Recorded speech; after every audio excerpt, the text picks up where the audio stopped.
자, 오늘 본문 말씀 가지고 요엘서 강의 세 번째 시간으로 여호와께 돌아오라라는 제목으로 함께 은혜를 나누겠습니다. 함께 우리 제목을 따라 하시겠습니다.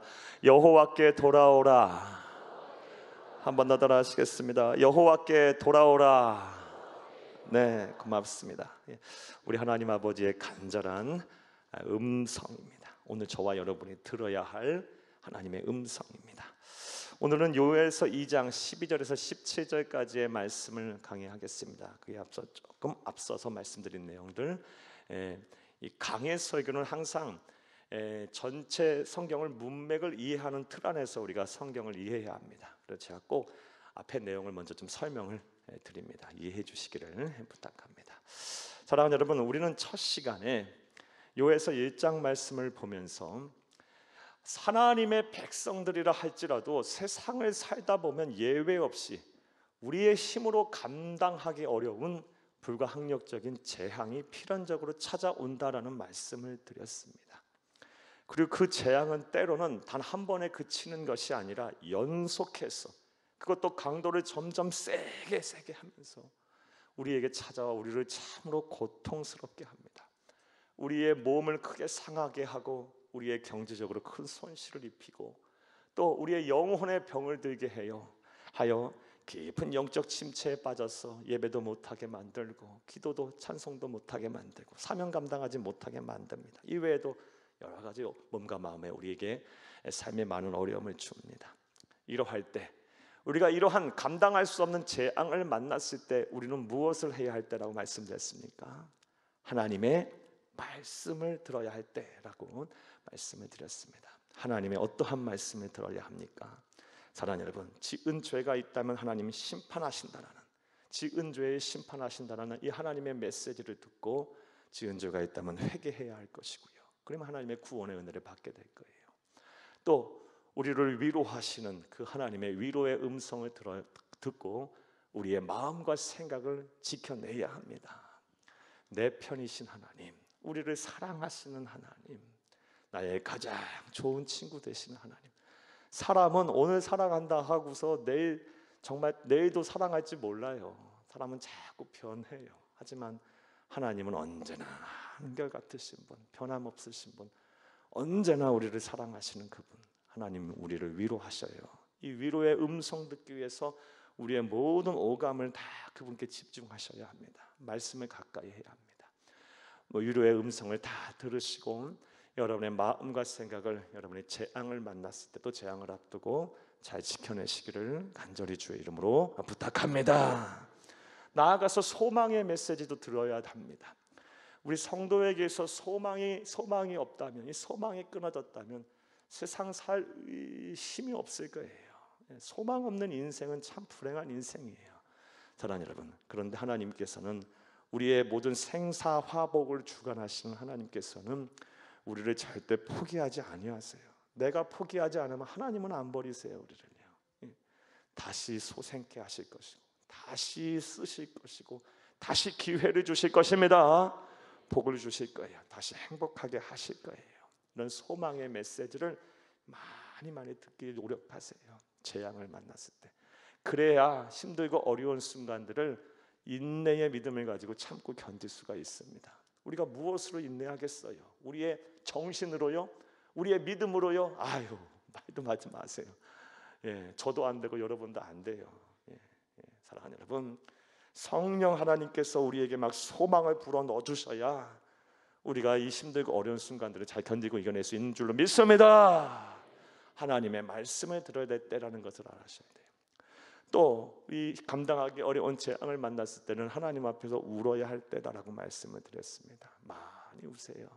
특별히 탄식의 눈물, 슬픔의 눈물도 흘려야 하지만 여기서 말하는 눈물은 통회 자복하는 회개의 눈물이에요. 이 눈물에 많이 흘리세요. 우리 주님은 눈물에 약하신 분이에요. 또 우리가 감당할 수 없는 재앙을 만났을 때에는 사랑하는 여러분, 하나님을 향해 부르짖어야 할 때임을 꼭 기억하세요. 큰 소리로 부르짖어 기도하세요. 묵상하며 기도해도 하나님 들으세요. 그 마음도 들으세요. 하지만 힘들고 어려움은 외쳐야 돼요. 소리쳐야 돼요. 살려달라고, 도와달라고, 구원해달라고. 댁에서 하시기 힘들면요, 언제든 교회 와서 하세요. 어느 방이든 다 열어드릴 테니까요. 다 열어드릴 테니까. 그리고 기도실 가서 하셔도 되고 어느 시간대 24시간 다 하실 수 있어요. 오셔서 밤새라도 기도하세요. 가끔 저는 교회에서 잘 때가 많은데요, 1시고 2시고 저 기도실에서 주여 하고 부르짖는 성도의 음성이 들려요. 그런데 이게 얼마나 은혜롭게 들리는지 몰라요. 정말 은혜롭게 들려요. 그리고 그 소리가 막 영혼을 찌릿찌릿하게 만들어요. 하나님 얼마나 기뻐하실까요? 전혀 무섭지 않습니다. 정말 은혜롭게 들려요. 주여, 아련하게 저 밑에서부터 주여 하고 막 1시고 2시고 막 우리 성도의 부르짖는 기도 소리가 들려요. 얼마나 은혜롭게 들리고 또 하나님께서 저 소리를 얼마나 기뻐 받으시고 저 마음을 얼마나 받아주실까, 이런 생각들을 참 많이 해요. 여러분, 불가항력적인 재앙을 만났을 땐 부르짖어 기도하면 돼요. 우리의 기도들을 들으실 하나님이 계시니까요. 뭐가 힘이 들어요? 기도할 수 있는데 뭐가 외롭습니까? 우리의 좋은 친구 되신 우리 하나님 계신데요.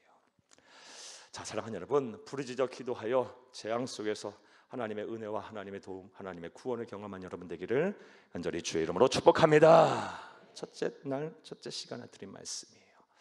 어제 저녁에는요, 특별히 우리 그리스도인이 이 세상을 살다 보면 재앙을 만나지 않을 수가 없는데 이 재앙이 발생하는 원인에 대해서 생각을 해봤어요.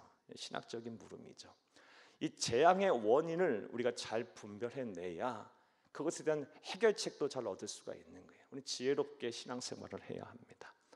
이 재앙이 내게 찾아왔을 때 이 재앙을 분별하는 기준은 한쪽으로 영적으로만 치우쳐서도 안 되고 또 이성적으로만 치우쳐도 안 돼요. 사랑하는 여러분, 영성과 이성을 잘 조화롭게 균형을 갖춰야 하고, 그리고 그 기준은 항상 하나님의 말씀이어야 합니다. 하나님의 백성이 세상을 살면서 재앙을 당하는 그 원인 여러 가지가 있는데, 성경에서는 먼저 인간의 부주의함 때문에 재앙이 발생했다고 말씀하고 계세요. 실로암의 망대가 무너졌는데 18명이 죽었어요. 그것을 가리켜서 사람들이 예수님에게 저 사람들은 얼마나 죄가 많아서 저렇게 죽게 됐냐라고 예수님에게 말했을 때, 아니다, 저 사람들 죄 져서 죽은 거 아니다, 예수님께서 말씀하셨어요. 여러분, 우리가 부주의해서 우리에게 재앙이 찾아올 수 있어요. 여러분, 그러면 어떻게 하면 재앙에서 벗어날 수 있어요? 주의하면 되는 거예요. 그 모든 것을 다 그냥 영적으로만 해석해서 아무런 대책도 세우지 아니하고 하나님이 하시는 일을 어떻게 하냐, 이렇게 하면 우리 인간의 하나님의 뜻을 온전히 이루는 행동이 아닌 것입니다. 부주의했다는 판단이 들게 되면 주의하세요. 그런 문제가 다 해결되는 거예요. 또 성경을 보게 되면 우리 인간이 재앙을 맞게 되는 또 다른 원인은 사탄 마귀가 시험하고 유혹을 해서, 그래서 우리에게 재앙이 찾아올 수 있어요. 사탄은 히브리어도 헬라어도 다 그 뜻이 대적자라 그랬어요. 하나님을 대적하는 자, 그게 바로 사탄이에요. 하나님을 대적하기에 하나님의 자녀들, 하나님의 백성이 우리도 대적해요. 그게 주된 일이에요. 그게 그냥 오로지 하는 일이에요. 그러기에 어떻게 하면 이 하나님의 백성이 우리의 믿음을 넘어뜨릴까, 우리의 삶을 어렵게 할까, 이게 그냥 주된 관심사인 거예요. 따라서 사탄의 시험과 유혹을 통해서도 우리에게 환난이나 재앙이 올 수 있어요. 하나님의 백성 기도하는 가운데 이런 확신이 든다면 우리 주 예수 그리스도의 이름으로 당당하게 물리치세요. 우리의 대장 되신 예수님과 함께 맞서 싸워 승리하기를 간절히 주의 이름으로 축복합니다. 또한 하나님께서 하나님의 백성을 더 크게 쓰시려고 연단과 훈련의 과정을 통해서도 재앙이 올 수 있습니다. 연단이 뭡니까? 금이나 은을, 순수한 금이나 은을 추출해 내려면요, 풀무불에 집어넣어서 불순물을 빼내야 돼요. 이런 과정, 이런 작업을 연단이라 그래요. 철은 어떻게 연단합니까? 풀무불에 쇠를 넣었다가 그 집어내서 망치로 두들려야 일정량의 강철이 될 수 있는 거예요. 풀무불에 집어넣고 또 쇠망치로 두드려야 제대로 된 작품이 나오는 거예요. 순수한 광물이 나오는 거예요. 사랑하는 여러분, 하나님은 저와 여러분을 쓰시기 위해서 때로는 연단하세요. 특별히 잠언서 17장 3절 말씀에 보면 여호와는 우리의 마음을 연단하시는 분이라 그랬어요. 우리의 마음에 의심을 빼내기 위해서, 교만함을 빼내기 위해서, 불신앙을 빼내기 위해서, 고집을 빼내기 위해서, 무례함을 빼내기 위해서, 시기 질투하는 마음을 빼내기 위해서, 여러 가지 우리 하나님이 쓰시기에 부적합한 마음들을 빼내기 위해서 때로는 연단하세요. 그 연단이라고 판단이 되면 어떻게 합니까? 견뎌야죠. 훈련의 과정에 이탈하는 순간 그 사람은 더 이상 훈련생이 될 수도 없고 또 바라고 이루는 바를 이룰 수가 없는 거예요. 훈련의 과정은 이겨야 돼요. 견뎌야 돼요.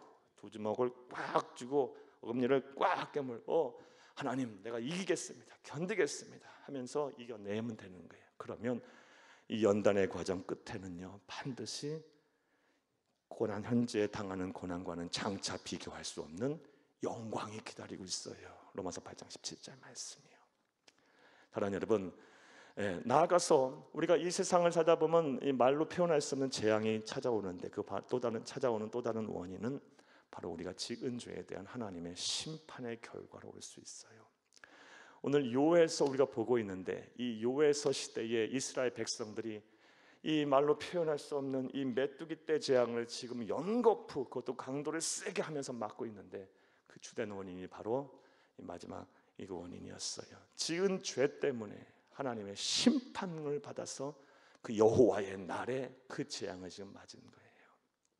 이스라엘 백성들이 지은 죄는요 요엘서는 정확히 나와 있지 않지만 동시대 인물인 호세아서와 아모스서를 보게 되면 영적으로 간음하였고 그리고 사회적인 불의가 심했어요.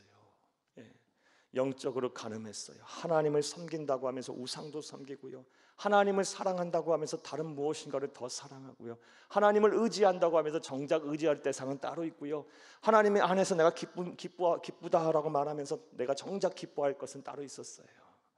그런 영적 간음을 보고서 하나님 마음 아파하시면서 여호와의 날에 내가 이렇게 심판하시겠다 예언의 말씀은 요엘선지자에게 주신 겁니다. 무엇보다 사회의 불의가 심했어요. 돈으로 막 매수를 해서 법이 모든 만민들에게 평등해야 되는데 그렇지 못했고, 약자들을 보호해야 되는데 약자들을 무시했고, 그들에게 돌아갈 권리를 힘 있는 자들이 빼앗았고요, 성매매를 했고요, 그리고 하나님의 백성이라고 하는 사람들이 다른 사람들의 눈물에 피눈물 나게 하면서 그러면서 아무렇지도 않게 경건한 척 제사 드리고 그랬어요. 그리고 세금을 막 탈취하고요, 하나님의 백성들이요. 그래서 하나님께서 진노하셔서 여호와의 날, 심판의 날에 그것이 임한 겁니다. 우리는 요엘서 1장 15절에서 그리고 20절 그리고 2장 1절에서 11절까지 여호와의 날, 하나님의 진노하셔서 심판의 날에 어떠한 일이 일어날 것인가에 대해서 요엘이 예언한 예언의 내용을 보았어요. 요엘이 시적으로, 묵시문학이니까 시적으로 상징적인 표현들을 쓰고 하면서 그 심판의 날에 어떤 일이 일어날 것인가에 대해서 예언을 했어요. 1장 1절부터 15절에서 20절까지의 말씀을 보게 되면요, 하나도 남아나는 것이 없어요. 동식물 어디 하나만 남아나는 것이 없어요. 완전히 황폐하게 만들어요. 하나님의 진노와 심판은 무서운 거예요. 쉽게 생각하면 안 되는 겁니다. 그리고 요엘서 2장 1절에서 14절까지의 말씀을 보게 되면 친히 하나님께서 총사령관이 되셔서 하나님의 군대를 이끌고 와서 하나님의 백성들을 무지막지하게 공격합니다. 사랑하는 여러분, 하나님은 사랑이시지만요, 이렇게 지은 죄에 대해서는 무섭게 심판하시는 분이십니다. 우리가 꼭 기억해야 돼요. 우리 어제는 우리 이런 모습들을 보면서 이런 신학적인 문제 또한 해결했어요. 그렇다면 왜 하나님께서, 그 사랑의 하나님께서 이토록 가혹하게 하나님의 백성들을 처벌하시는가? 그 문제도 우리가 생각해보고 나눴어요. 그 답이 무엇입니까? 사랑하시니까. 사랑하시니까 그렇게 점하게 다스리고 처벌하시는 거예요. 사랑하지 않는다면 내버려 둘 거예요. 로마서 1장 24절, 로마서 1장 26절 내버려 둔다 그랬어요. 우상 앞에 동성애를 하든 불의를 일삼든 하든 간에 사랑하지 않는 사람들 내버려 버리겠다 그랬어요. 잠시 왔다 잠시 갈 세상, 당장은 형통한 것처럼 보이지만 하나님의 유기를 당한다면 무슨 소망이 있고 무슨 행복이 있고 무슨 구원이 있겠습니까? 이런 관점에서 생각해 본다면 내가 지금 하나님으로부터 재앙 속에서 어려움을 당한다고 한다는 것이 어찌 보면 나에게 위로가 될 수도 있어요. 나를 사랑하신다는 증거니까. 아직도 나를 버리지 아니하고 계신다는 증거니까. 나와 함께 하신다는 증거니까. 재앙 속에서도, 하나님 주신 재앙 속에서도 감사하세요. 그리고 지은 죄가 있다면 철저하게 회개하시기를 간절히 주의 이름으로 축복합니다. 여기까지가 어제까지의 말씀이에요. 자, 그대로 또 연속성 있게 오늘 본문으로 이제 넘어옵니다. 오늘 2장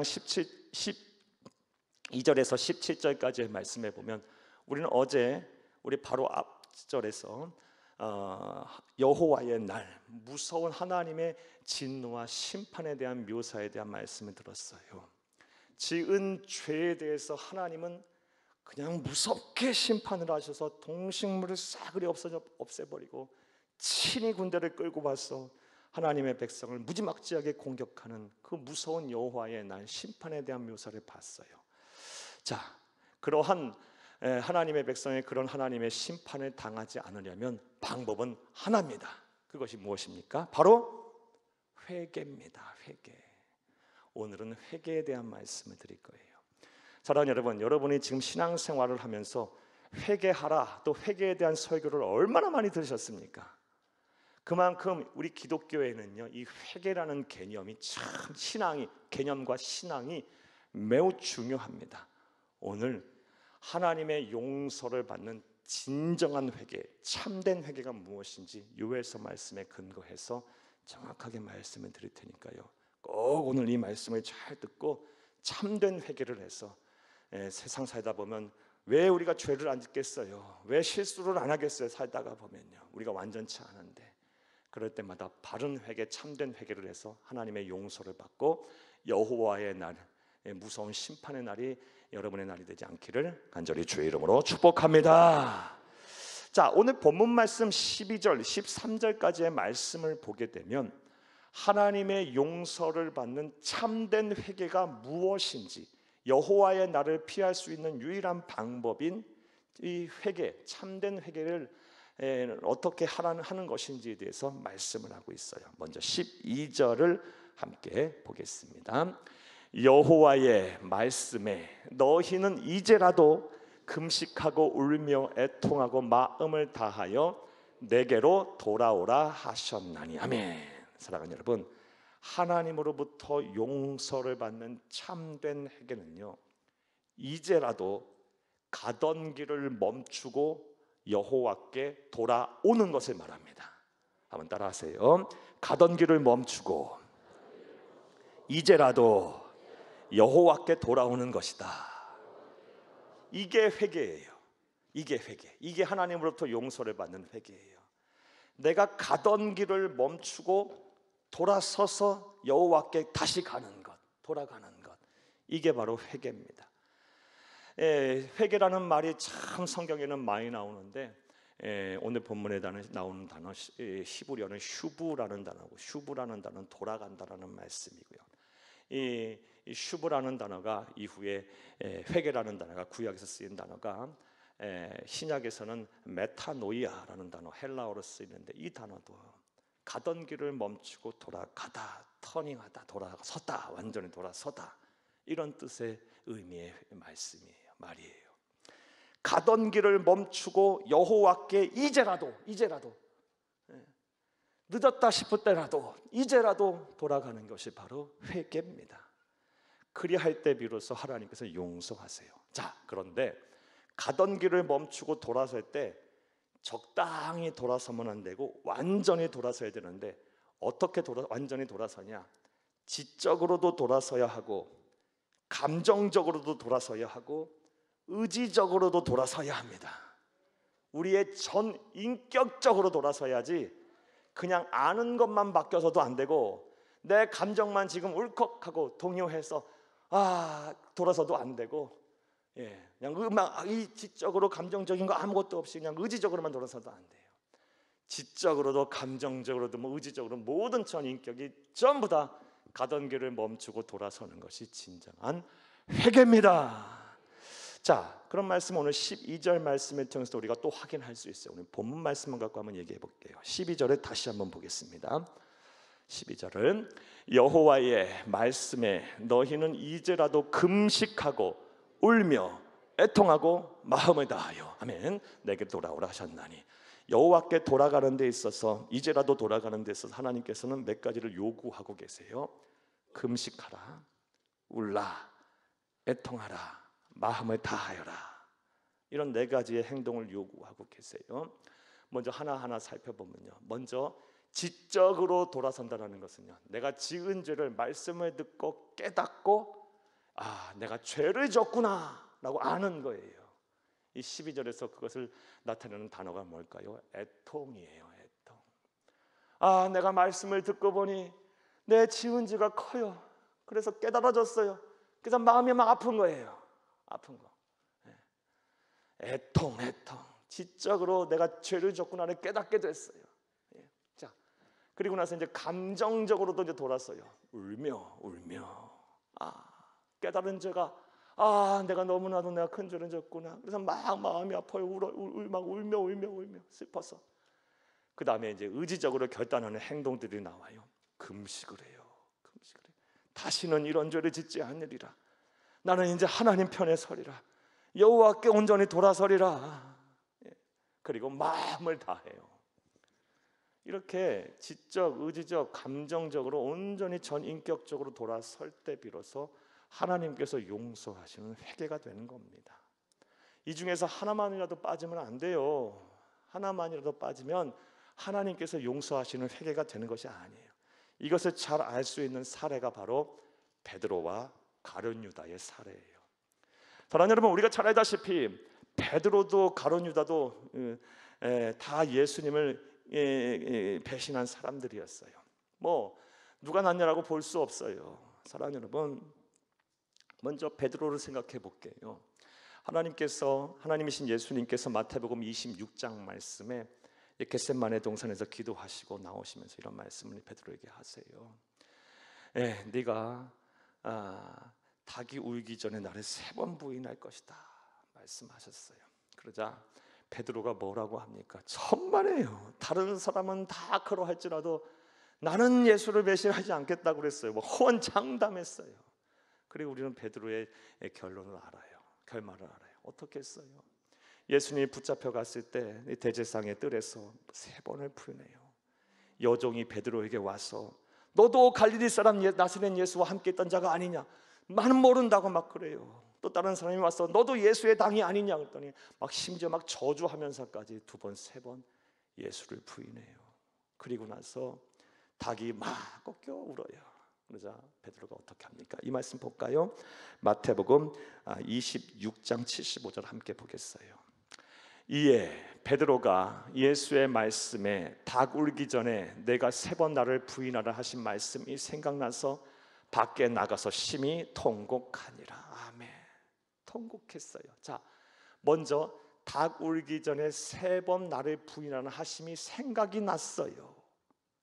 죄를 졌구나. 지적으로 깨달은 거예요. 회개하는 장면이 이제 전인격적으로. 그 다음에 밖에 나가서 심히 통곡을 해요. 이거 뭐예요? 감정적인 변화죠.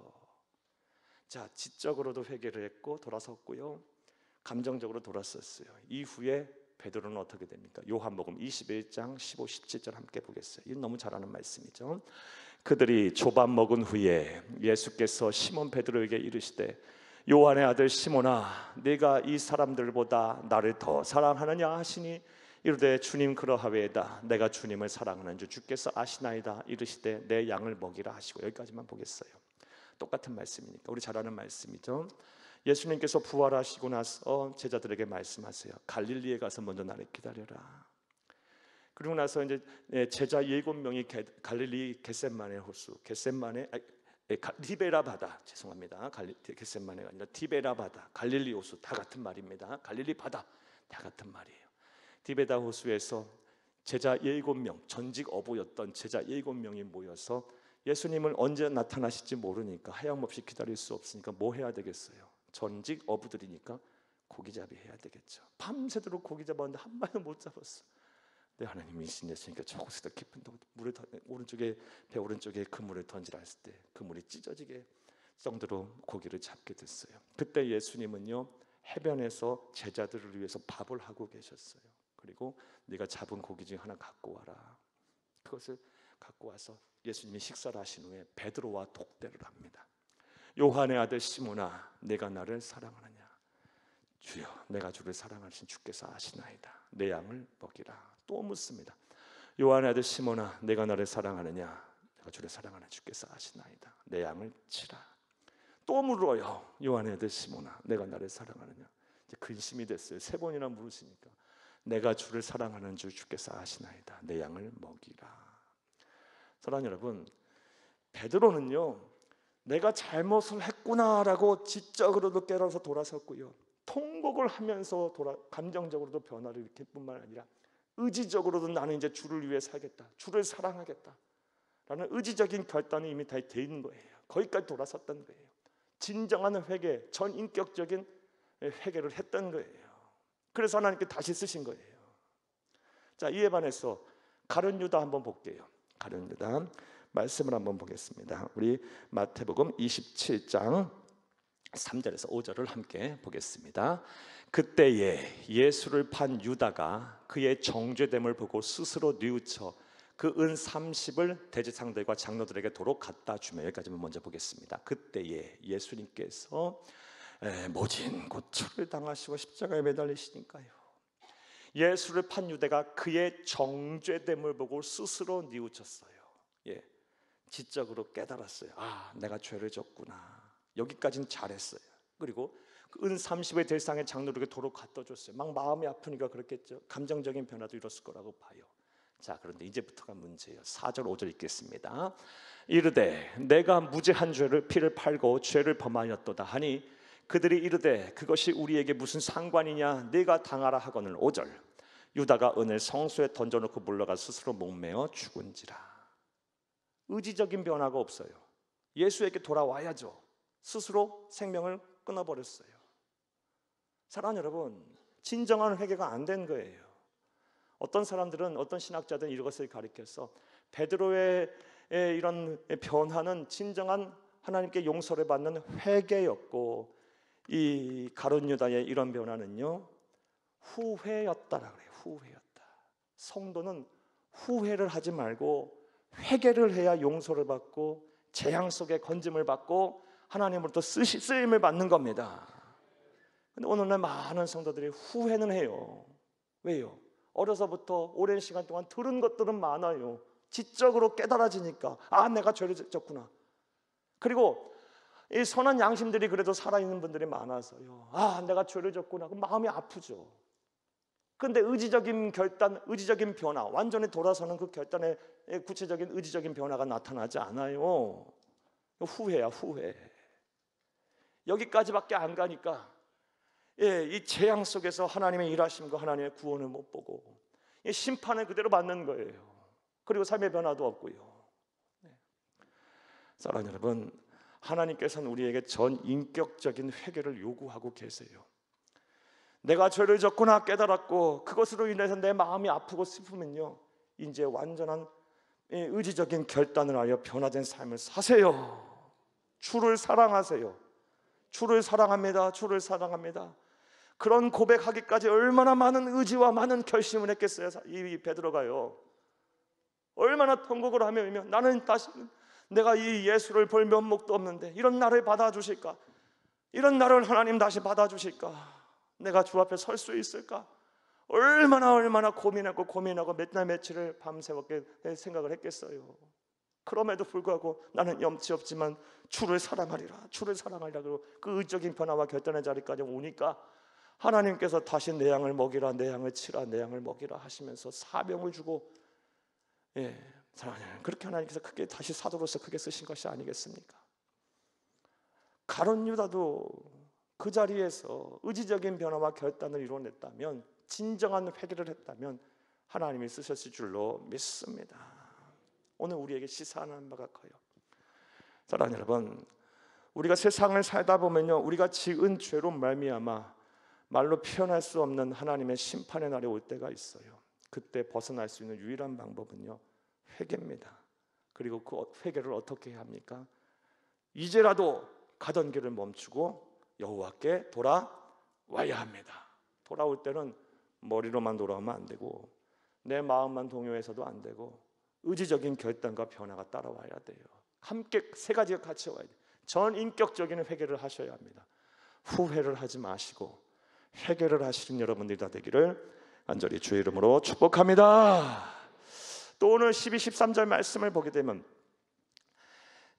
이 여호와의 날을 피할 수 있는 회개, 하나님으로부터 용서함을 받는 바른 회개, 참된 회개는 어떻게 하는 것인지에서 요엘 선지자가 말하고 있어요. 우리 13절을 함께 보겠습니다. 너희는 옷을 찢지 말고 마음을 찢고 너희 하나님 여호와께로 돌아올지어다. 그는 은혜로우시며 자비로우시며 노하기를 더디하시며 인애가 크시며 뜻을 돌이켜 재앙을 내리지 아니하시나니. 아멘. 요엘서 2장 13절 말씀 아주 우리가 꼭 기억해야 될 표현 하나가 나와요. 마음을 찢으라. 이거 성경에서 유일하게 여기만 나오는 말씀이에요. 마음을 찢으라. 이거는 구약 시대에 적용되는 말씀이기보다는 신약의 말씀에 가깝거든요. 로마서 2장 말씀에 보면 마음의 할례를 받으라 이런 말씀 있잖아요. 같은 맥락의 말씀이에요. 요엘 선지자는 예수님 오시기 전에 800년 전 사람이거든요. 800년 전에 살았지만 구약의 선지자로 살았지만 성령 하나님의 감화 감동을 받아서 신약의 시대를 예언하고 있었던, 신약의 시대를 이미 살고 있었던 사람이었던 거예요. 사랑하는 여러분, 마음을 찢는 것이 바로 하나님으로부터 용서함을 받고 하나님 여호와의 날에 피할 수 있는 유일한 방법임을, 진정한 회개임을 믿으시기를 간절히 주의 이름으로 축복합니다. 이게 무슨 뜻일까요? 그 마음을 찢으라는 말씀, 앞에 이 13절 말씀에 보게 되면 마음을 찢으라, 바로 앞에 말씀에 옷을 찢지 말고 마음을 찢으라 이런 말씀이 나오거든요. 구약의 백성들은, 구약의 이스라엘 백성들은, 하나님의 백성들은요, 하나님 앞에 죄를 졌어 이 지은 죄에 대해서 회개하고 또 자신이 이렇게 슬프고 자신의 큰 죄를 졌다라는 것을 보이기 위해서 했던 행동들이 있었어요. 율법화됐던, 하나님께서 말씀하셨다기보다는 그 율법을 해석하는 소위 장로들의 유전들과 같은 율법의 주해서의 내용, 구체적인 내용으로 만약에 회개를 할 때는 어떻게 하라, 옷을 찢고 옷에 또 어디를 찢고 또 죄를 뒤집어 쓰되 어느 죄를 어떤 나무로 어떤 죄를 만들어서 어떻게 뒤집어 쓰고 어느 만큼 앉아 있고 아주 이렇게 율법화해 놨었어요. 그렇게 해야만 회개를 받는다, 회개를 하는 것이고 하나님부터 용서함을 받는다라고 생각이 했던 거예요. 주객이 전도된 거죠.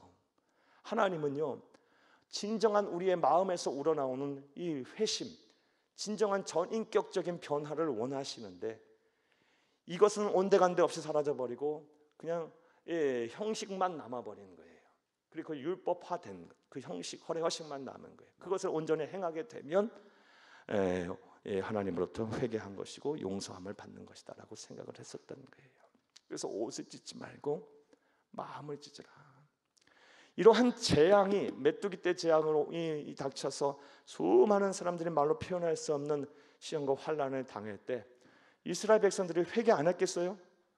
회개했겠죠. 하나님을 떠난 적이 없는데 이것저것해서 막 옷을 찢고 난리법석을 다쳤을 거예요.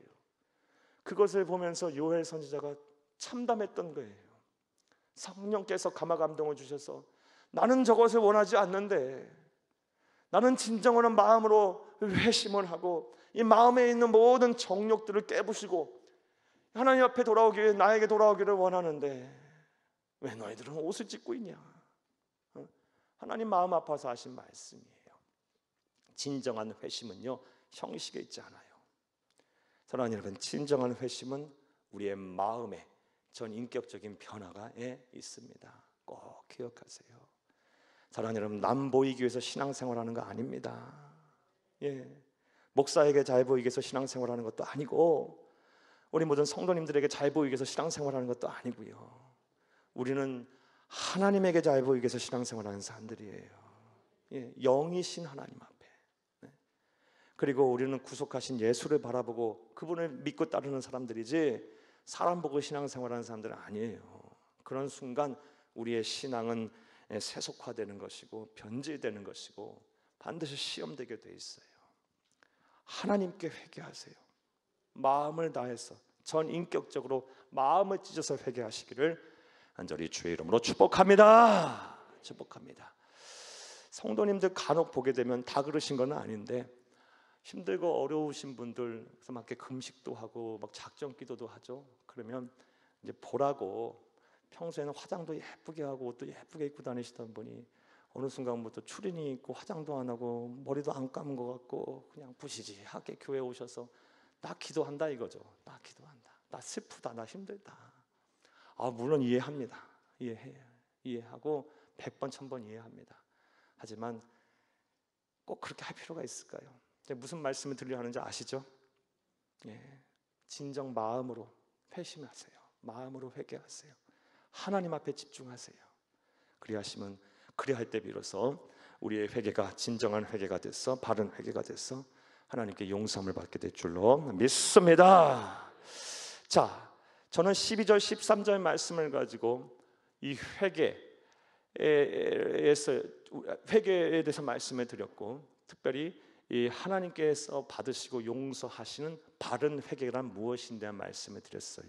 전 인격적으로 지적, 감정적, 의지적 결단하여 가던 길을 멈추고 여호와께 돌아오는 것, 그리고 남에게 보이기 위해서 하는 것이 아니라 하나님 앞에 집중하며 온전히 마음을 다하여 진정 회개하는 것, 마음을 찢는 회개가 바로 하나님이 기뻐하시는 회개라는 말씀을 드렸어요.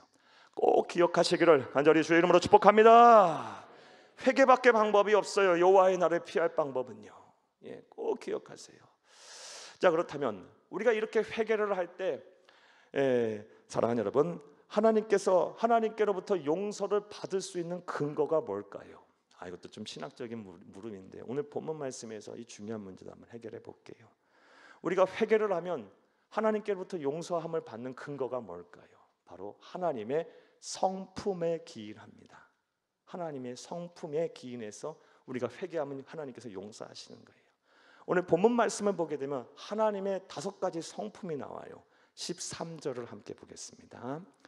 너희는 옷을 찢지 말고 마음을 찢고 너희 하나님 여호와께로 돌아올지어다. 자, 여기까지 됐고요. 이제부터 잘 보세요.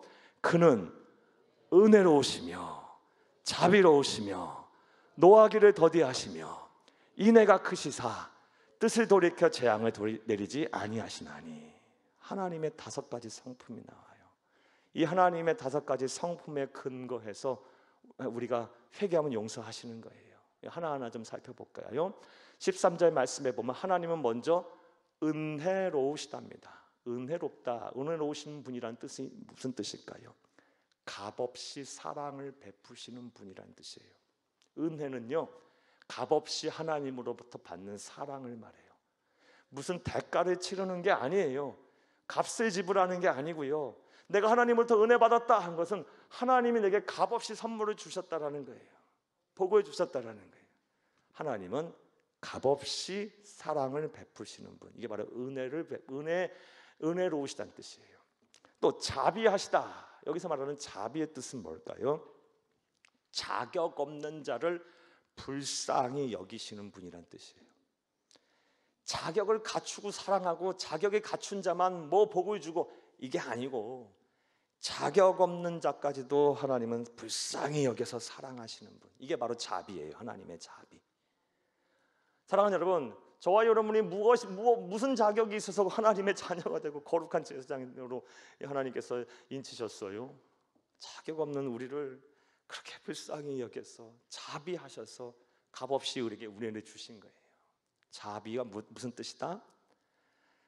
자격 없는 우리를 불쌍히 여기신다는 뜻이에요. 노하기를 더디하신다는 뜻은 하나님은 어떤 성품을 말하는가요? 하나님은 참고 인내하시는 분이라는 뜻이에요. 참으시는 분이에요. 인내하시는 분이세요.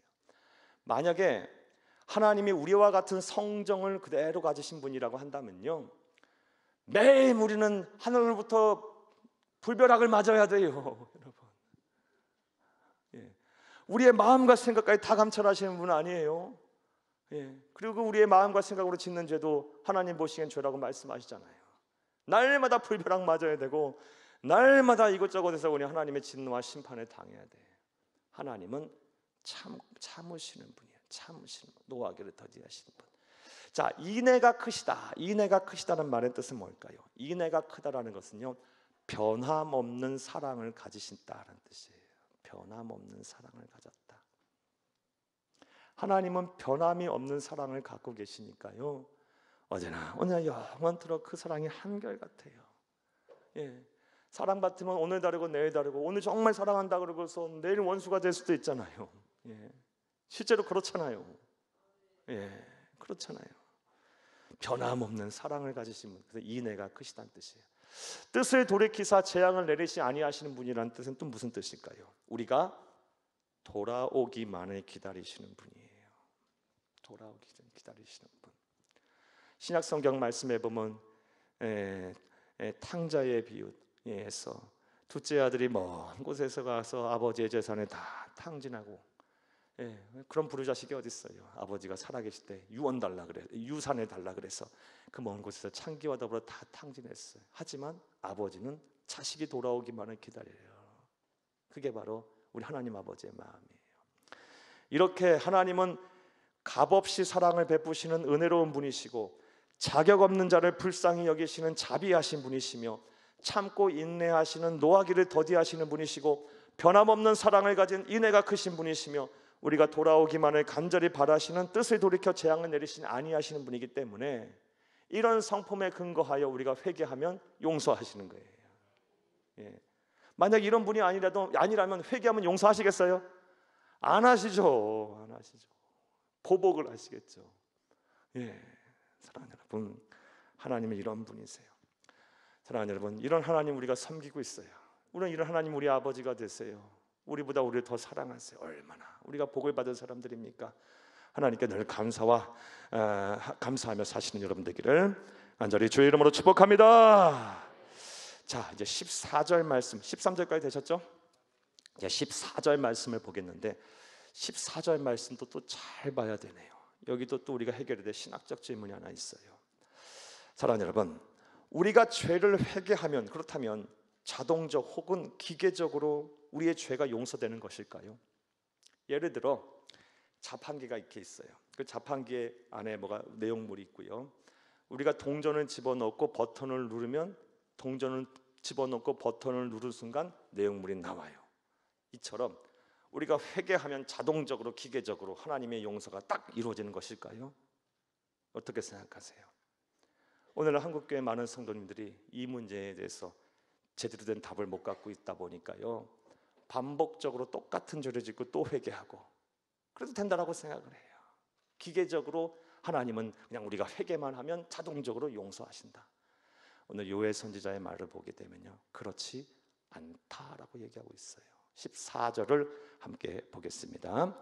주께서 혹시 마음과 뜻을 돌이키시고 그 뒤에 복을 내리사 너희 하나님 여호와께 소제와 전제를 드리게 하지 않으시는지 누가 알겠느냐? 마음과 정성을 다하여 이제라도 가던 길을 멈추고 돌아와라. 그리고 마음을 찢고 회개하라. 그러면 혹시 하나님께서 너희 회개를 듣고 용서할 수도 있지 않겠느냐? 100% 용서하신다라는 말씀을 하고 있지 않고요, 용서할 수 있지 않으시겠느냐? 이렇게 묻고 있어요. 50대 50의 얘기를 하고 있어요. 여러분, 50대 50인지 아닌지는 정확히 모르겠어요. 하나님이 하시는 일이니까요. 사랑하는 여러분, 이 말 속에는 어떤 뜻이 있냐면요, 우리가 그냥 회개만 하고, 그냥 중얼중얼 회개하고, 그냥 형식적으로 회개하고, 그냥 회개하고 하면 그냥 자동적으로 기계적으로 하나님 용서하시겠지, 그렇게 하나님은 용서하시는 분이 아니라는 거예요. 모든 이 용서의 주권은 누구에게 있다? 내게 있는 것이 아니고, 내가 아는 행동에 있는 것이 아니라 하나님의 주권 안에 있다라는 말씀이에요. 하나님 우리가 회개한 것에 대해서 용서하실 수도 있고 안 하실 수도 있다. 그럼 뭘 하라는 거예요? 두렵고 떨리는 마음으로 진정 마음을 다하여 전인격적으로 여호와께 돌아오라는 말씀이에요. 그냥 회개하고 나서 나 이제 용서함을 받았어, 나는 끝났어, 이제 됐어, 이 하나님의 용서를 너무 쉽게 생각하다 보니까 앞서 말씀드린 대로요, 또 회개하면 돼요. 살다가 또 회개하면 돼. 이거 똑같은 죄를 자꾸 반복해지고도 아무렇지도 않아. 너무 값싼 회개를 우리는 지금 하고 있지 않나요? 이 말씀하고 있는 거예요, 이거. 예. 용서를 하고 안 하고는 너의 행동에 있지 않고 나의 주권이다라는 말씀이에요. 그러니까 제대로 회개를 하란 말씀이랍니다. 이겁니다. 예. 제대로 돌아와라. 제대로 돌아와라.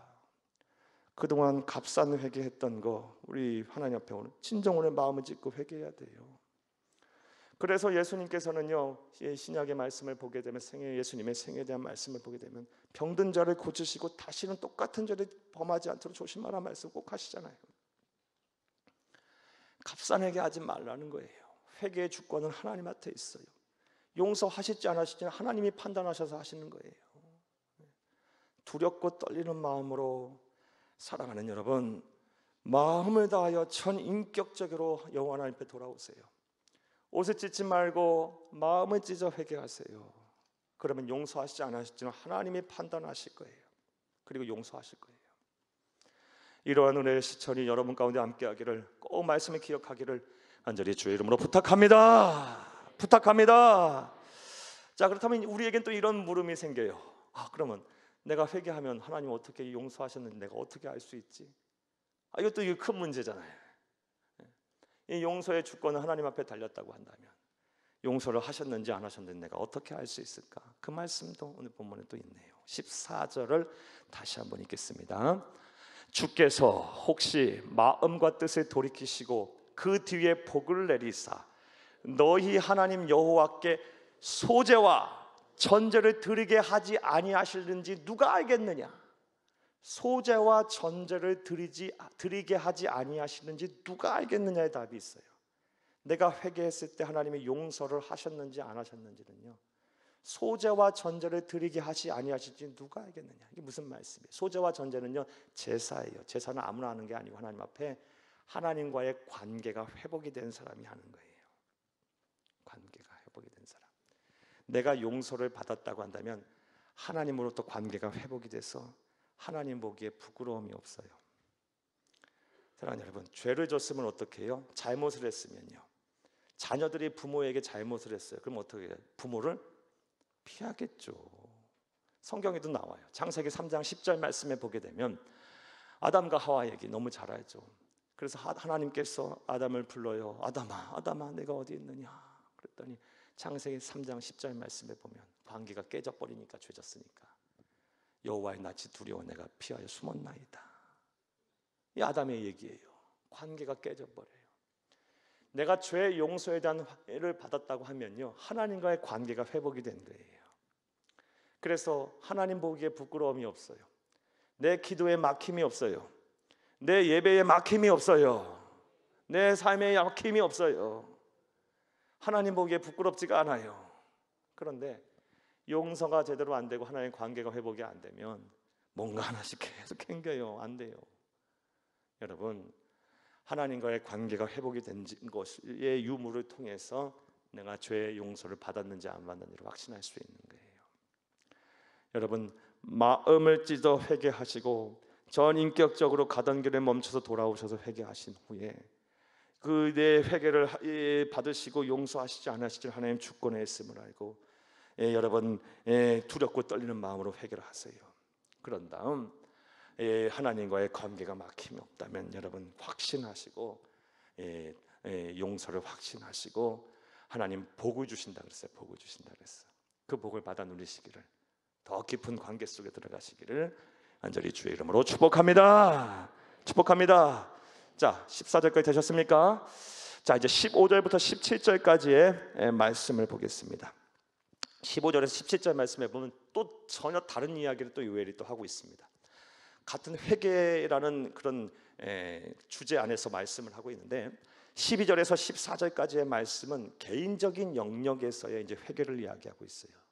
요엘의 관심은요, 개인적인 차원을 넘어 공동체를 위한 회개를 하라고 말씀을 하고 있어요. 먼저 읽겠습니다. 15에서 17절 말씀을 함께 보겠습니다. 너희는 시온에서 나팔을 불어 거룩한 금식일을 정하고 성회를 소집하라. 백성을 모아 그 모임을 거룩하게 하고 장로들을 모으며 어린이와 젖 먹는 자를 모으며 신랑을 그 방에서 나오게 하며 신부도 그 신방에서 나오게 하고. 17절 여호와를 섬기는 제사장들은 낭실과 제단 사이에 울며 이르기를 여호와여 주의 백성을 불쌍히 여기소서. 주의 기업을 욕되게 하여 나라들로 그들을 관할하지 못하게 하옵소서. 어찌하여 이방인들의 그들의 하나님이 어디 있느냐 말하게 하겠나이까 할지어다. 아멘. 사랑하는 여러분, 개인적으로 하나님이 용서하시는 받으시는 바른 회개를 하라고 말씀하신 이후에 이제 개인적인 차원을 넘어서 성도라면 개인의 영역을 넘어 공동체의 죄까지도 끌어안고 기도하는 것이 바로 참된 성도의 모습이다라고 말씀하고 계세요. 다시 말씀드리면 진정한 그리스도인이라 한다면, 진정한 성도라고 한다면, 사랑하는 여러분, 내가 죄를 짓지 않았다 할지라도 내 가족의 죄가 나의 죄로 인식을 하고, 우리 사회의 죄를 내가 지은 죄라고 인식을 하고, 우리 나라가 지은 죄를, 우리 민족이 지은 죄를 내가 지은 죄라고 인식을 하고 그 죄에 대해서 철저하게 부르짖고 기도하고 회개하란 말씀이에요. 그것이 바로 진정한 그리스도인이다, 참된 성도의 모습이다, 이 말씀을 하고 있는 겁니다. 그냥 내 지은 죄만 갖고 있지 말고, 그건 정말 장성한 신앙의 분량까지 자라난 그런 하나님이 찾으시는, 기뻐하시는 그런 성도의 회개가 아니고, 진정한 수준의 성도의 진정한 수준에 이른, 하나님이 찾으시는 성도에 이른, 우리 교회 목회 철학대로 얘기한다면 하나님을 기쁘시고 사람들이 칭찬받는 성도 정도 된다면, 우리의 회개의 영역은 내가 굳이 죄를 짓지 않았더라도 내 가족이 지은 죄를 내 죄로 인식을 하고, 우리 사회가 지은 죄를 내가 지은 죄로 인식을 하고, 우리나라와 우리 민족이 지은 죄를 내 죄로 인식을 하며 통해 자복하고 기도하란 말씀이에요. 하나님, 이해되셨습니까? 우리가 성경을 보게 되면 우리가 본받고 따라야 될 거의 모든 인물들은요, 전부 이런 인식하에 내가 죄를 짓지 않았더라도 나라와 민족의 죄를 끌어안고 기도했어요. 대표적인 사람 한 사람 볼게요. 다니엘을 보겠습니다. 다니엘 9장 2절에서 3절을 함께 보겠습니다. 곧 그 통치 원년에 나 다니엘이 책을 통해, 여기 하나님의 말씀이에요, 여호와께서 말씀으로 선지자 에레미야에게 알려주신 그 연수를 깨달았나니 곧 예루살렘의 황폐함이 70년 만에 그치리라 하신 것이니라. 내가 금식하며 베옷을 입고 채를 덮어쓰고 주 하나님께 기도하며 간구하기를 결심하고. 이후의 말씀 보면 쫙 나라와 민족을 위해서 기도한 내용이에요. 다니엘이 지은 죄가 아니에요. 이스라엘 백성들은 나라와 민족, 그들의 조상들이 지은 죄예요. 그래서 포로 생활 70년을 했고요, 그 70년 포로 생활 끝나갈 때쯤에 이르자 이제 이 죄를 다 용서해달라고 지금 기도하고 있는 거예요. 목숨을 걸고요. 사랑하는 여러분, 우리 그리스도인들은요, 그래서 우리가 가정을 위해서 기도해야 하고, 내가 죄를 짓지 않았다 할지라도, 우리 사회를 위해서 우리 사회가 죄를 짓지 내가 지은 죄가 아니라 할지라도 우리 사회가 죄를 졌으면 그 내 죄로 인식하고 기도해야 하며, 나라와 민족이 잘못을 했으면 내 죄로 인식을 하고 기도해야 하는 거예요. 우리 믿음의 선배 다 그렇게 살았잖아요. 무엇보다 우리 주 예수님께서 이런 기도를 우리에게 가르치셨어요. 주의 기도, 주기도문 보겠어요. 마태복음 6장 12절 함께 보겠습니다. 우리가 우리에게 죄 지은 자를 사하여 준 것 같이 우리 죄를 사하여 주시옵고, 나의 죄를 사하여 주시옵고, 우리 죄를 사하여 주시옵고. 나의 죄가 아니라 우리의 죄를 사하여 달라고 기도하고 있어요. 기도하라고 가르치시고 있어요. 사랑하는 여러분, 이제 사랑하는 여러분, 내가 굳이 죄를 짓지 않았다 할지라도 내 가족이 죄를 졌으면 그것이 내 죄인 줄 알고 끌어안고 기도하시고, 또 만약에 교회가 그러하다면 끌어하시고, 한국 교회가 그러하다면 내 죄인 줄 알고 기도하시고, 우리 사회, 우리나라, 우리 민족이 그러하다면 그것이 내 죄인 줄 알고 기도하는 참된 성도, 참된 그리스도인 되기를, 저와 여러분이 다 그렇게 되기를 간절히 주의 이름으로 축복합니다. 축복합니다. 15, 17절에 개인적인 차원에서만 회개하지 말고 다 나오자. 그러면서 17절에는 특별히 제사장들아 나라와 민족의 죄를 끌어안고 기도해라. 어떤 기도를 해야 되는지도 말씀하고 계세요. 우린 다 구약의 제사장, 신약의 왕 같은 다 제사장들이에요. 우리가 우리의 이 죄의 인식의 폭을 넓혀야 돼요. 내가 굳이 지은 죄가 아니라 할지라도 우리나라 우리 사회의 죄를 끌어안고 기도해야 돼요. 자, 사랑하는 여러분, 이제 말씀 맺겠습니다. 오늘은 아주 중요한 우리 기독교 신앙에 있어서 중요한 개념, 회개에 대한 말씀을 드렸어요. 회개하라는 말을 얼마나 많이 들으셨어요? 또 회개를 얼마나 많이 하셨습니까? 사랑하는 여러분, 우리가 지은 죄에 대해서는 하나님 반드시 심판하십니다. 여호와의 날이 올 겁니다. 개인적이든 국가 사회적이든 간에 이 여호와의 날이 오게 되면 무서운 심판을 받게 될 거예요. 앞서 우리가 살펴본 대로 하나님이 친히 하나님의 군대를 끌고 와서 무지막지하게 공격하는 모습도 봤어요. 사랑하는 여러분, 여호와의 날을 피할 방법은 유일한 방법은 회개예요. 회개도 그러나 바로 해야 돼요. 참되게 해야 돼요. 참된 회개는 가던 길을 멈추고 이제라도 여호와께 돌아오는 겁니다. 돌아올 때는 전 인격적으로 돌아와야 돼요. 지적으로만 돌아오면 안 돼요. 죄를 졌구나, 잘못했구나, 마음만 슬퍼도 안 되고 완전한 의지적인 변화까지 따라와야 돼요. 그리고 보이기보다는 마음을 찢어야 돼요. 그리고 나서 하나님의 용서를 구하는 거예요. 용서의 주권은 하나님에게 있어요. 기계적으로 자동적으로 용서하는 것이 아니에요. 하나님이 우리가 회개를 바르게 했으면 용서하시는 것이고 안 하시면 안 하실 수도 있는 거예요. 그리고 이 모든 용서의 근거는 하나님의 은혜로우심, 자비하심, 노하기를 더디하심, 인애가 크심, 뜻을 돌이키시는 재앙, 돌이키시고 재앙을 내리지 아니하시는 이 하나님의 고유의 성품에 근거한 겁니다. 사랑하는 여러분, 우리는 성숙한 그리스도인이 돼야 돼요. 우리가 굳이 죄를 짓지 아니했다도 우리 공동체가 죄를 졌다면 그것이 나의 죄임을 알고 끌어안고 기도하여 우리를 통해서 우리 가정이 살고 교회가 살고 사회가 살고 나라와 민족이 살아야 할 줄로 믿습니다. 이런 은혜와 실천이 저와 여러분 가운데 충만하기를 다시 한번 간절히 주의 이름으로 축복합니다. 축복합니다.